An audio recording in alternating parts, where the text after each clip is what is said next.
Hello everyone. आज का topic है बहुभुजों के प्रकार, टाइप्स ऑफ पॉलीगन।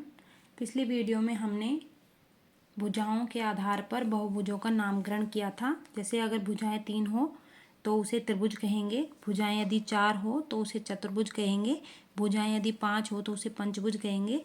इस तरह से हमने भुजाओं के आधार पर बहुभुजों का नामकरण किया था। उन्हीं बहुभुजों को यहाँ पर भुजाओं के आधार पर और विकर्णों के आधार पर वर्गीकृत किया है। तो सबसे पहले हम देखेंगे भुजाओं के आधार पर। भुजाओं के आधार पर बहुभुज 2 प्रकार के होते हैं। पहला होता है समबहुभुज, जिसे रेगुलर पॉलीगन कहते हैं, और दूसरा होता है विषम बहुभुज, जिसे नॉन रेगुलर पॉलीगन कहते हैं। जो समबहुभुज होता है एक ऐसा बहुभुज होता है जिसमें सभी भुजाएं समान होती हैं। इसमें भुजाएं समान होती हैं तो उनके जो संगत कोण होते हैं वो भी समान होते हैं।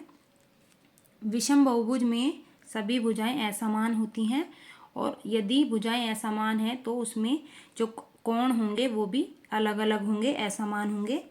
जो समबहुभुज है उसके उदाहरण हैं, जैसे अगर भुजाएं 3 हो तो त्रिभुज बनेगा, और उनमें भी समबाहु त्रिभुज होगा। समबाहु त्रिभुज की तीनों भुजाएं समान होती हैं और तीनों कोण भी समान होते हैं।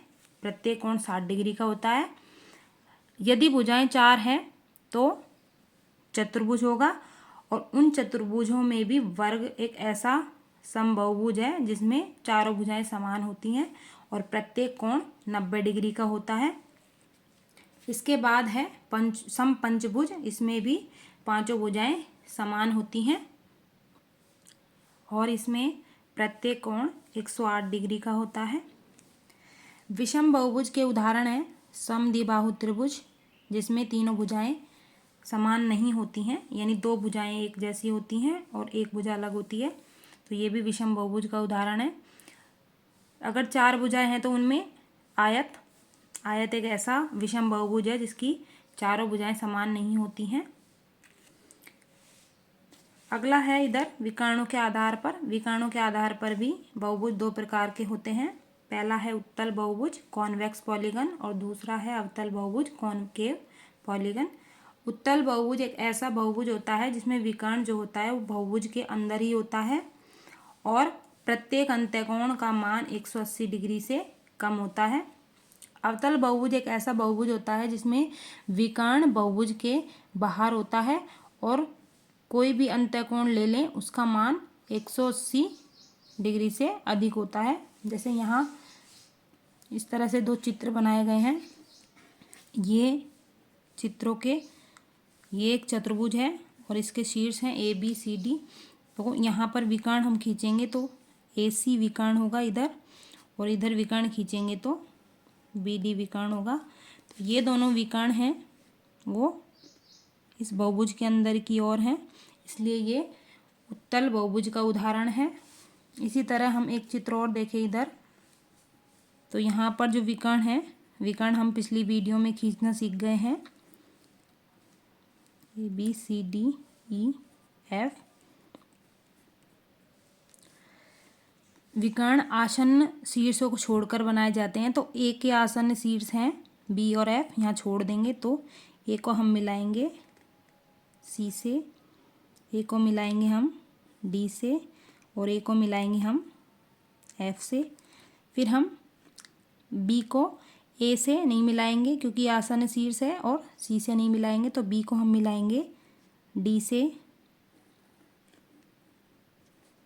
B को मिलाएंगे हम F से, और B को मिलाएंगे हम स्केल की सहायता से मिलाना है हमें E से।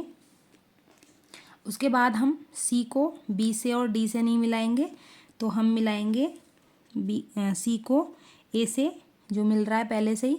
फिर C को मिलाएंगे हम F से, तो यहाँ F से मिला दिया। फिर C को हम मिलाएंगे E से। ये विकर्ण जो है ये आकृति के बाहर चला गया, तो ये वाला जो बहुभुज है ये होगा अवतल बहुभुज। इसी तरह हम अगर एक और चित्र लें, जैसे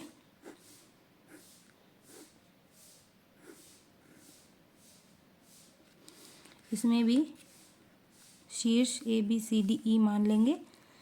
यहाँ पर हम विकर्ण बनाएंगे, A को C से मिलाएंगे, ए को डी से मिलाएंगे, फिर बी को डी से मिलाएंगे और बी को ई से, फिर सी को ए से और सी को ई से, और डी को बी से मिलाएंगे, मिल रहा है पहले से ही, और डी को मिलाएंगे ए से, फिर ई को सी से मिलाएंगे और ई को बी से, ये भी पहले से मिल रहा है। तो इसके जो विकर्ण है ये आकृति के अंदर है, इसलिए यह एक उत्तल बहुभुज होगा। ये दोनों उत्तल बहुभुज हैं और ये होगा अवतल, क्योंकि इसमें विकर्ण बाहर की ओर गया।